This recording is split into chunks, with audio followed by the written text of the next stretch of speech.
Hi and welcome to Cebisile Bhembe's talk on self-development. With me today is a very special guest by the name of Dr. Arnold Mafukidze. Dr. Arnold is a biker, a medical practitioner, and a business associate.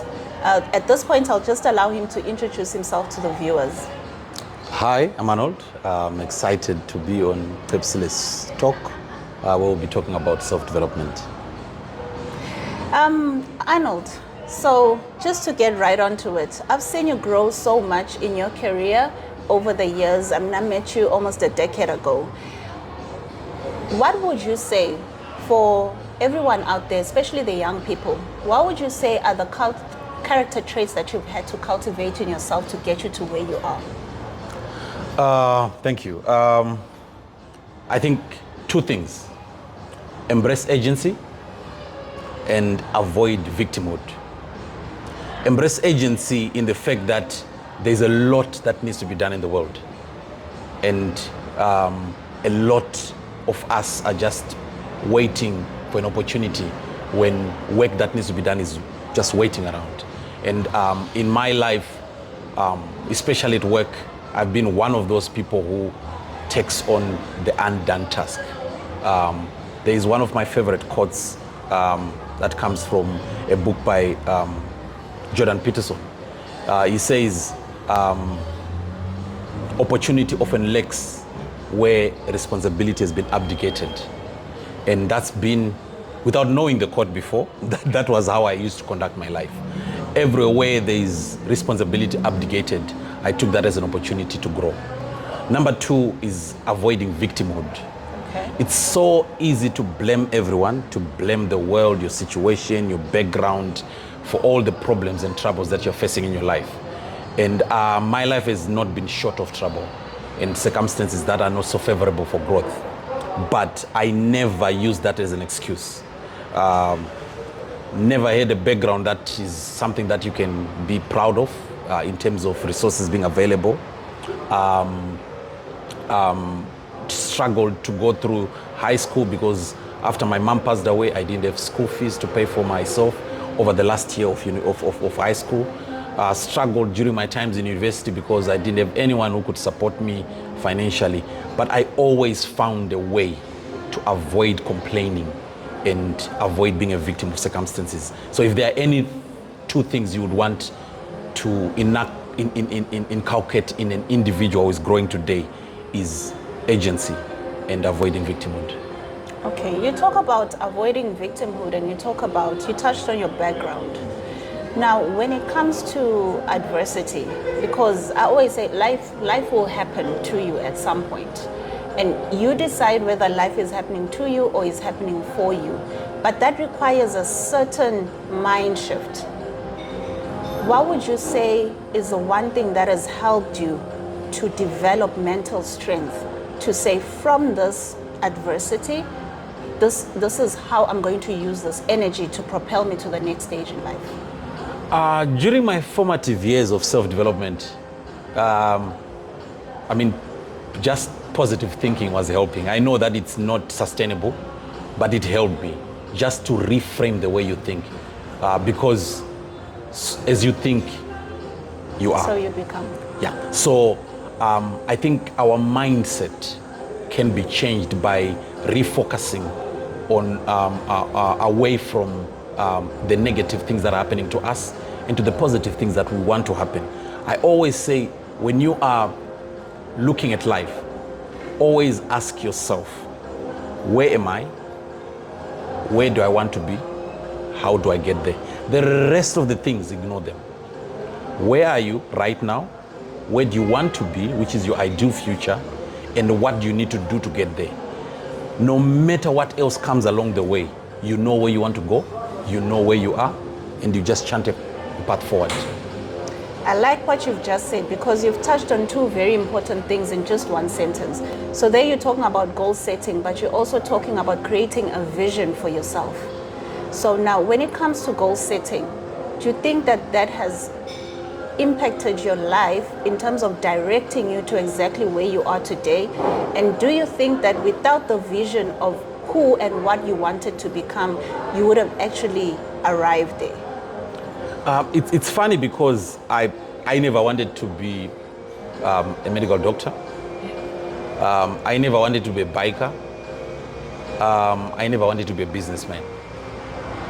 But when I was pushed into a corner where I needed to find a career path that has got a guaranteed employment, and my scores at college were of the right level, I chose the medical profession, and I set a goal of what I wanted to do with the medical profession. When I started struggling with anxiety and all the mental health issues that people are having today with challenges, I needed to find an outlet, and I chose biking as an outlet, and I have pursued that to the excellence. When I struggled with meeting my financial freedom obligations, I decided I needed to diversify the way I look at cash flow, and I set up consultancies, and right now it's my second consultancy business after the first one that went under in 2017. So goals are changeable, but without goals you cannot progress. What is unchangeable is a vision. You cast it so much, so far, that it is aspirational. Some of the things are dreams, but that gives you an opportunity to reach the stars by aiming at the moon, and to reach the moon by aiming at the sun. Okay. So you're talking about goals. Very interesting. You're saying your goals changed along the way.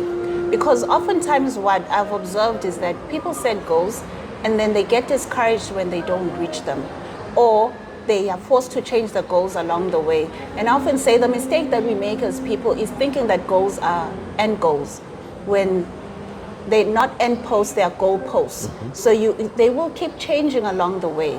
And I like how you said the how on how you are going to achieve that is none of your business, but you need to have an action plan on what steps you need to take to do that. Would you say that what a lot of people are struggling with today is taking action? Because everybody will tell you, I have goals sitting somewhere in my house. Why aren't the things coming? It's like getting into a football match and say, well, we want to score a goal. But you have to start by knowing how to control the ball, pass the ball to the person who's going to shoot. So it's those aspects of learning how to break down your goal into achievable processes. And that's where a lot of people are unable to progress towards what they want to do. So everyone you tell them, set a goal, they will write it down. But when you ask them, how are you going to get there? Because the rewards don't come from reaching the mountain summit. The rewards come from reaching this next level of the mountain climb. If you have watched how mountain climbers do it, they climb, they get to a rest place. That's where they celebrate. Before they finally get to the top, sometimes they don't even get to the top because someone gets injured and they come down. But at every point towards the summit, there are little places of celebration. That means you've completed a process that directly contributes to your final goal. So it is that capacity to break down your goal into small, biteable pieces. You're sharing very, very good information that, from where I come from, what I see, this is information that is not taught in schools. What would you say is the one thing that has helped you to have this way of thinking? Our school system was not designed for us to think. Our school system was designed for us to pass exam and to be able to sit behind a desk and follow a set of tasks, achieve them at a certain time, and submit a report to a certain supervisor. That's how we were wired. But what changed me was when I started looking at self-development, because I could see there's more to life than what I've been taught in didactic training.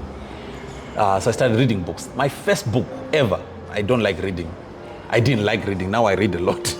I read about 12 books a year. Every month I read a book. My first book was Rich Dad Poor Dad by Robert Kiyosaki. Oh, interesting. And one thing that I learned from it is, because I thought I'm frustrated from where I'm employed. And then I read in the book, it's written, take your tuition, take your employment as tuition, because he was once in the army and he learned how to lead a platoon from being in the army. And that for me was a game changer, because now I would go to work. So no matter how frustrated I was at work, I would say to myself, now I know how not to run a company. Now I know how not to be a supervisor. Now I know how to do this. And when it comes to planning, I was working in the developmental, I've been working in the developmental world now for about 14 years.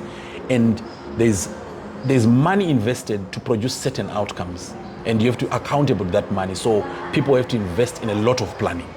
So they'll always say, you know, failure to plan is planning to fail. And that changed me, because I see them doing work plans. I learned how they're done. How do you break down outcomes into strategies, into outcomes into actual activities and tasks. And that is what I've applied into my own life.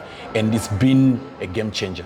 Learning from the workplace and transferring those skills into your own personal life. It's interesting you mention a book by Robert Kiyosaki, Rich Dad, Poor Dad. So when I was first employed, straight after university, got into my first job, and my employer, first thing it did was give me Robert Kiyosaki's cash flow quadrant and said, go and read this book. I was so glued onto that book. I came back and it had changed everything about my life, and it taught me now to set goals now for my career. When I took back the book, he said, now read Rich Dad, Poor Dad. Yes.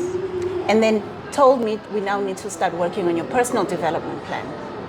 When I asked him, so why aren't you working on my career development plan? He said, you see, you need to first get your head right, get your personal development right, because that is what will drive your career. And you're raising a very critical issue there, because a lot of people don't understand that without the pillars of personal development, you cannot build anything. You can't build a family, you can't build a career, and that's why your boss was telling you you can't have career goals before you have personal goals. And I greatly appreciated that, because from that, I remember from my very first year of employment, so I set a 10-year goal to say I'm only going to be in employment for 10 years and then I want to start a business. To be honest with you, I forgot about those goals.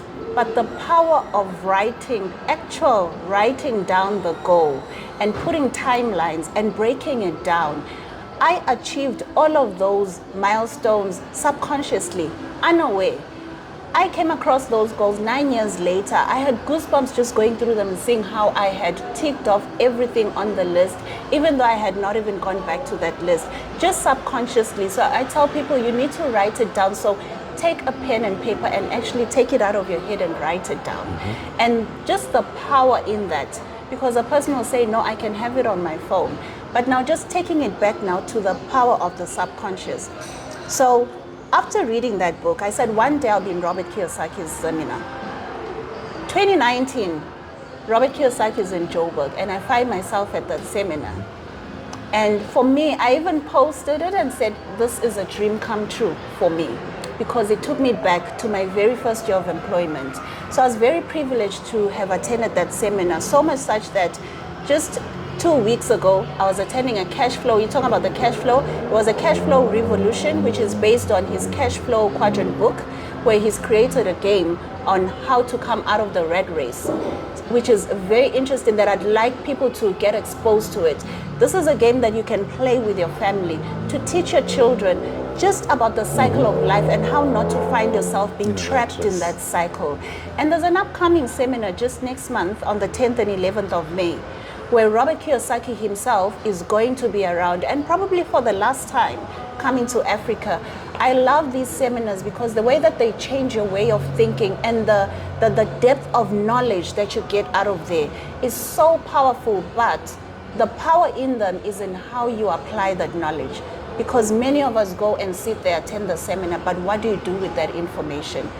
So when it comes to now the books that you've read and how you've applied that knowledge, I'm sure you can agree that applied knowledge is where the power is. Yeah, definitely. And while books written by some of these great minds are static, their feedback, the feedback they receive from the audiences that have read their books is what makes the book come to life. And attending seminars, especially if he's going to talk about a book that he wrote 2 decades ago, is going to cement some of the principles that you would have read on your own, because he wrote them out of intuition, but he has received so much feedback over the past 20 years, has also grown, has also learned, and is able to actually elucidate some of those principles and bring them to life with real life example. And when you go to those seminars, sometimes you get people who are now masters in applying those principles, and you understand how they can be, easily applied to your own situation. It's just the cherry on top of the cake of self-development, attending seminars and attending to these in-person contacts with the people who have shared so much knowledge from their own intelligence. Thank you for that, Dr. Arnold. So you've heard it for yourself, viewers. So attending seminars is one way that you can grow yourself as an individual. There is an upcoming seminar on the 10th and 11th of May in Johannesburg at Emperor's Palace, where Robert Kiyosaki himself will be there live, sharing a whole lot of knowledge to just grow yourself as an individual and how to grow your business, and giving us just perspective on where the world is today so that we understand everything that is going on in the world today. So if you're interested in attending that seminar, you can contact me on 7677-9424, where I will share a link with you on how you can purchase those tickets. Thank you so much for listening. Goodbye. Hello, this is Robert Kiyosaki, and I'm really excited to be returning to Johannesburg, South Africa, one of my favorite countries on planet Earth. But I'm going to be talking about something very, very important. Again, this will be in May 2025, the exact date will be on the screen. Because as you know, South Africa belongs to BRICS, Brazil, India, China, South Africa. So they're going against this toilet paper called the US dollar. It's time to get financially smart and know what to do about money in your work. So I'll be with the National Achievers Congress in South Africa, May 2025. I'll see you there.